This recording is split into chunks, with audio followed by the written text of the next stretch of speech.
وہ اچھے بچے بن بھی جائے تو کیا ان کی جماعت واپس ریسٹور ہو جائے گی؟ تو دوسرا سعد رضوی کا ہے.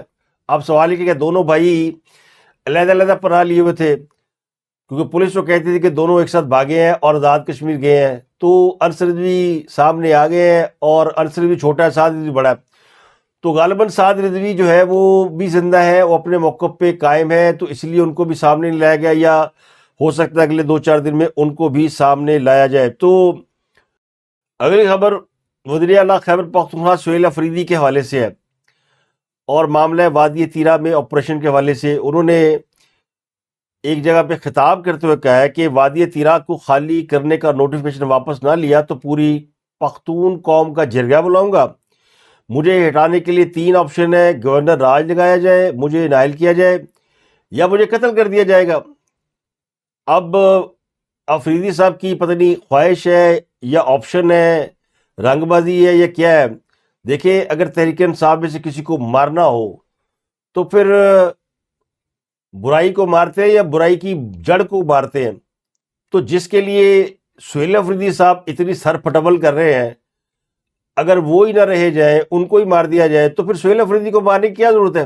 تو جنہوں نے ان کو نہیں مارا، ان کو زندہ رکھا ہوا ہے، ان کے نخرے برداشت کر رہے ہیں، وہ سہیل افریدی کو مار کے کیا کر لیں گے؟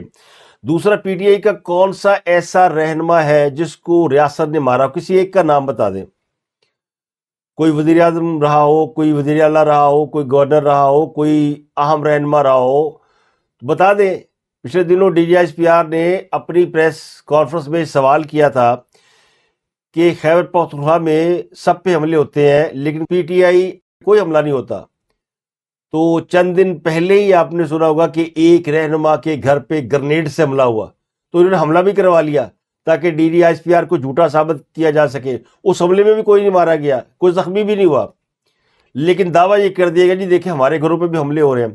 اس لیے میں نے یہ سوال اٹھایا کہ پی ٹی آئی کا کون سا رہنما ریاست کے ہاتھوں مارا گیا؟ یعنی کوئی ایسا رہنما جس کو ہٹائے بغیر ریاست آگے نہیں بڑھ سکتی تھی. تو ان کا یہ دعویٰ کہ ان کو قتل کر دیا جائے گا، میرا خیال ہے یہ ایسے ہی ہوائی ہے، یہ لوگوں کی ہمدردیاں سمیٹنے کے لیے ہے. ان کے 2-4 لوگ جیل کے اندر ہیں، 2-4 لوگ بھاگے ہوئے ہیں، زیادہ تر لوگ تو حکومت میں ہیں یا اسمبلی میں ہیں یا سینٹ کے اندر ہیں، موجے لوٹ رہے ہیں. تو یہ قتل والی آپشن سوائے وکٹم کارڈ کے اور کچھ نہیں ہے. دوسرا آپشن ہے کہ گورنر راج لگایا جائے. تو فی الحال اس کا نہ ارادہ ہے کسی کا، نہ کسی کو ضرورت ہے. اس کی وجہ میں بتاتا ہوں کہ یہ طے کر لیا گیا کہ کے پی کے میں جو کچھ پی ٹی آئی نے کیا ہے، جو کچھ بویا ہے، الیکشن میں یہ اسی کا پھل کاٹیں گے. ان کو شہید بننے کا موقع نہیں دیا جائے گا. جو ڈھول انہوں نے اپنے گلے میں ڈالا ہوا ہے کے پی کے کی حکومت کا، وہ انہیں بجانا پڑے گا. تو گڈ بیڈ اگلی جو بھی ہے وہ سب کا حساب انہیں دینا پڑے گا. عمران خان کے خلاف تحریک عدم اعتماد اگر نہ آتی، یہ 5 سال پورے کرتے تو الیکشن میں ویسے ہی وائپ آؤٹ ہو جاتے. یہ تحریک عدم اعتماد لا کر ان کو دوبارہ جو پاپولرٹی کا تاج پہنایا گیا، وہ بھی ایک بہت بڑا لیسن ہے، بہت بڑی غلطی ہے. اس غلطی کو کوئی بھی نہیں دہرائے گا. اس کے علاوہ جو تیسرا آپشن انہوں نے دیا ہے کہ مجھے نااہل کر دیا جائے گا، تو آپ کی جگہ کوئی اور آ جائے گا. اگر گنڈا پور کی جگہ آپ آ سکتے ہیں، گنڈا پور بھی عشق عمرانیہ میں مبتلا تھا، جان دینے پہ تیار تھا. آپ بھی کہتے ہیں میں عشق عمران میں جان دے سکتا ہوں، کوئی اور بھی ہوگا. کئی لوگ تو اپنے عزیز و اقارب بھی عمران خان کو دینے کو تیار ہیں.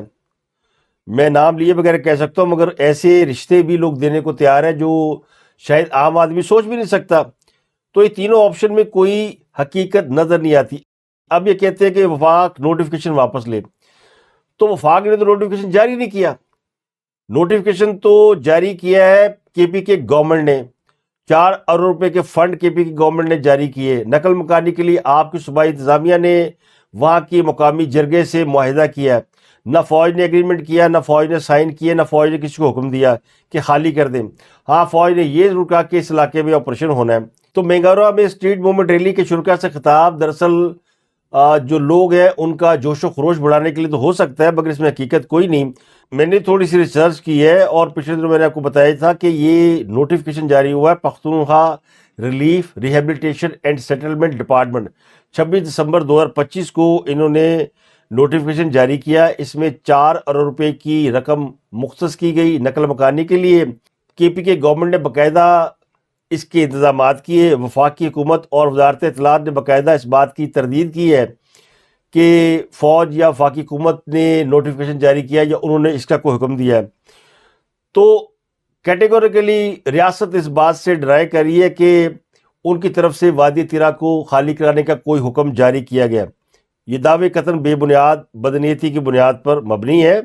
ایکچولی وادی تیرا میں جو آپریشن ہے وہ اے ٹو زی کے پی کے گورنمنٹ کی انوالومنٹ اس کے اندر ہے. آپ اگر یہ کہہ رہے ہیں کہ نوٹیفیکیشن واپس لیں اور وفاق کہہ رہے ہیں ہم نے جاری نہیں کیا تو بات ہی ختم ہو گئی. آپ اگلے لمحے لوگوں کو اپنے ساتھ لیں اور وادی تیرا پہنچ جائیں. کس نے منع کیا آپ کو؟ آپ تو خود وہاں گئے تھے, لوگوں کو وہاں سے نکال لے تھے کہ چلو ان کو ٹوکن جاری کرو, اگر ٹوکن جاری نہیں کیا تو میں اپنے ساتھ لے جاؤں گا. وہاں جو اپنے لوگوں کو نکالنے کے لیے شور مچایا اور ان میں وہ لوگ بھی نکل گئے جن لوگوں کو پکڑنے کے لیے آپریشن ہونا تھا. اب وہ کہانی ختم ہو گئی نا, اب انہیں پتہ کہ وہاں کوئی نہیں ہے. تو اب یہ شیر بن گئے ہیں. جب تک ان کو یہ پتا تھا کہ وادی تیرا میں کالعدم ٹی ٹی پی کے لوگ موجود ہیں, وہ پکڑے جا سکتے ہیں, تو یہ بھیگی بلی بنے ہوئے تھے.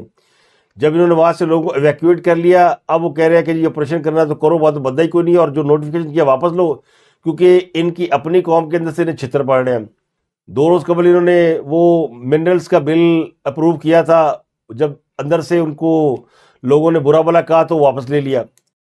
تو سہیل افریدی صاحب نے کم از کم اپنے یوٹیوبر اور ولاگر کو بیچنے کے لیے چورن دے دیا کہ مجھے مار دیا جائے گا. آپ کو پتہ ہے پی ٹی کے اندر اکثر لوگ اس بات کے دعوے کرتے ہیں. ہاں سب تو جب پکڑے نہیں گئے تھے تو وہ لوگ بتاتے تھے کہ مجھے مار دیا جائے گا.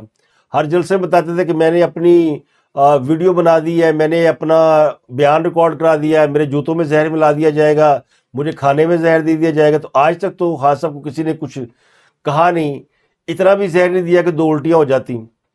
ان کی تو لوگ حفاظت کرتے ہیں, حکومت کو وقتہ پڑا ہوتا ہے, ریاست کہتی ہے جیل سے کچھ ہو نہ جائے, 6 ڈاکٹروں نے چیک کرنے جاتے ہیں, جم دیا ہو کہ صحت مند رہے, تو سہیل افریدی کو مارے گا, سبحان اللہ. اگلی خبر ہے کہ جناب بہت سے وکلا کی جان شکنجے میں آ گئی. اب وہ اپنی ضمانتیں کراتے پھر رہے ہیں, کیونکہ خود ہی بعض لوگ کہتے تھے کہ ریاست ہارڈ اسٹیٹ بن چکی ہے, تو ریاست نے ہارڈ اسٹیٹ بن کے دکھا دیا ہے. جب آپ ریاست کو آنکھیں دکھاتے ہیں تو ریاست جو ہے وہ پھر دیکھتی ہے حالات و واقعات کو, تو آپ کے خلاف کہیں نہ کہیں کوئی مقدمہ درج ہو جاتا ہے, اس کو سنبھال کے رکھ لیتے ہیں, جب وقت آتا ہے تو نکال نہیں جاتا. تو ایمان مزاری اور ان کے شوہر جس مقدمے میں گرفتار ہوئے, اس مقدمے میں کئی وکلا نامزد ہیں, کئی سیاستدان نامزد ہیں. تو اب سب کی دوڑیں لگی ہوئی ہیں کہ ایمان مزاری اور ہادی علی چٹھا کو پکڑ لیا گیا اور کسی مقدمے میں انہیں 17 سال قید کی سزا بھی سنا دی گئی ہے.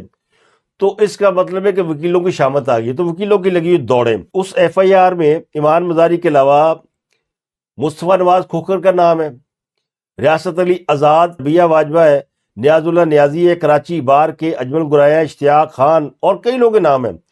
اور آپ کو پتہ ہے یہ مقدمہ وہ ہے جس میں وکلا نے پولیس کی وردیاں پھاڑ دی تھی, ان کی پٹائیاں لگائیں, ان کو ڈنڈوں سے مارا, ان کے اوپر بہت وائلنس کیا تھا, وائرلیس سیٹ چھین لیے اور ان کی اینٹی ریٹ کٹ چھین لی. تو یہ باقاعدہ ایف آئی آر کے اندر مینشن ہے. یہ 1 سال قبل ایف آئی آر ہوئی تھی, اس وقت وکلا بہت زیادہ طاقتور تھے, بفرے ہوئے تھے, تو مقدمہ درج ہو گیا, ایف آئی آر اگلوں نے کی اور سیل کر دی اور کہا ابھی مناسب وقت نہیں, جب وقت آئے گا, جب آئے گا اونٹ پہاڑ کے نیچے یا آپ میری داڑھ کے نیچے, تو پھر آپ کو ہم چبا دیں گے. تو ریاست نے وہی کیا اور اب ان کے نام آگے ہیں اور یہ کہتے ہیں کہ ہمیں نوٹس تک نہیں بھیجا گیا. 200-250 لوگ ہیں اس مقدمے کے اندر, زیادہ تر وکیل ہیں. تو ایف آئی آر میں نامزد جتنے وکیل تھے وہ سیدھے بھاگے گئے عدالت.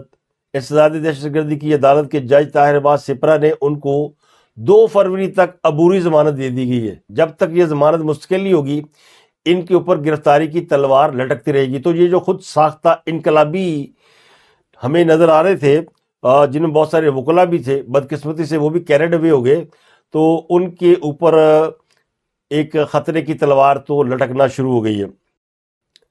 اب بات کرتے سانحہ گل پلازہ کے حوالے سے. 10-11 روز گزر چکے ہیں اور اس سانحے میں جام بحق افراد کی لاشوں اور باقیات کی تلاش کے لیے جو سرچ آپریشن جاری تھا وہ مکمل کر لیا گیا ہے.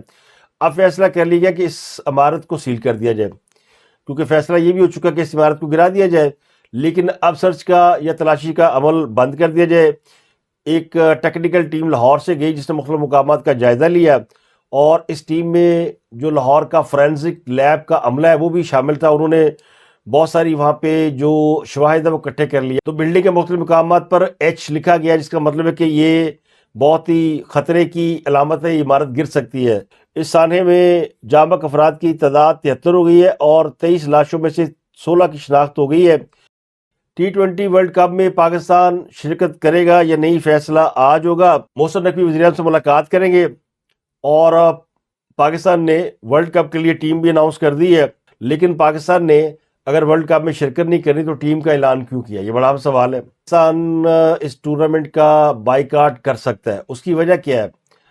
بنگلہ دیش کے ساتھ جو ہمارے تعلقات پچھلے کئی سالوں سے زیادہ اچھے نہیں رہے، ان کو شکوہ ہے ہم سے بہت زیادہ، اور ہمیں ان سے محبت ہے بہت زیادہ۔ یہ ایک اچھا موقع ہے کہ ہم ان کے ساتھ کھڑے ہوں، چاہے کرکٹ کے میدان میں ہو، تو بنگالی بھائیوں کو ہم واپس اپنے گلے سے لگا سکتے ہیں۔ میں یہ نہیں کہتا دونوں ملک ایک ہو جائیں گے، ظاہر ہے اب ان کا ایک اپنا سسٹم ہے، لیکن یہ انڈیا کے منہ پہ بڑا تماچا ہوگا کہ پاکستان اور بنگلہ دیش کسی موقع پر ایک ساتھ کھڑے ہو گئے۔ تو یہ ایک بہت بڑی پولیٹیکل، ایک بہت بڑی اسٹریٹجیکل یا اخلاقی طور پر برتری ہوگی اور بہت بڑی فتح ہوگی۔ ہم اس پورے نظریے کو سبوتاژ کر دیں گے، تباہ کر دیں گے، جس نظریے کی بنیاد پر 71 میں بھارت نے پاکستان کو توڑنے میں اہم کردار ادا کیا تھا، اور یہ ہمیشہ انڈیا والے بڑے پراؤڈ سے بتاتے ہیں کہ ہم نے پاکستان کو توڑ دیا۔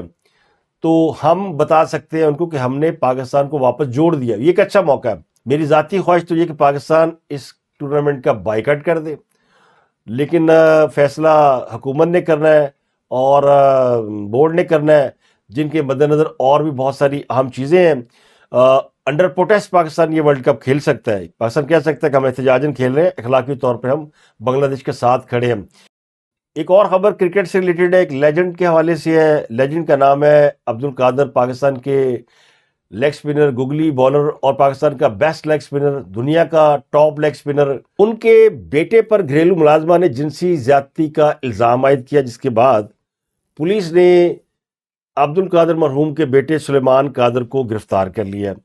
لاہور کے تھانہ برکی میں ایک FIR درج کرائی گئی ہے، جس میں کہا گیا ہے کہ سابق فرسٹ کلاس کرکٹر سلیمان قادر نے گھریلو ملازمہ کو اپنے فارم ہاؤس لے جا کر جنسی درندگی کا نشانہ بنایا۔ سلیمان قادر جو ہے وہ ڈومیسٹک کرکٹ کھیل چکے ہیں، 26 فرسٹ کلاس میچز کھیلے ہیں، 40 ون ڈے میچ انہوں نے کھیلے ہیں، اور لاہور میں انہوں نے ایک اکیڈمی بنائی ہوئی ہے عبد القادر اکیڈمی کے نام سے، اور وہاں پہ وہ کرکٹ سکھاتے ہیں۔ ان کے بھائی عثمان قادر آسٹریلیا چلے گئے ہوئے ہیں اپنی فیملی کے ساتھ، اور وہ بگ بیش بھی کھیلتے رہے۔ اس سال شاید وہ بگ بیش میں نظر نہیں آئے، مگر وہ بڑے اچھے لیگ سپنر ہیں اور بڑے اچھے کرکٹر ہیں۔ اب سلیمان قادر کے حوالے سے یہ خبر بڑی دکھ کی اور تکلیف کی خبر ہے کہ واقعی کچھ ایسا واقعہ ہوا ہے یا کسی نے ان کو فریم کیا ہے۔ تو پولیس ظاہر ہے تحقیقات کرے گی تو حقائق سامنے آئیں گے۔ اب تک کے لیے اتنے، اب سے ملاقات ہوتی ہے اگلے ولاگ میں۔ اپنا گرد و نواح کے لوگوں کا بہت خیال رکھیے گا۔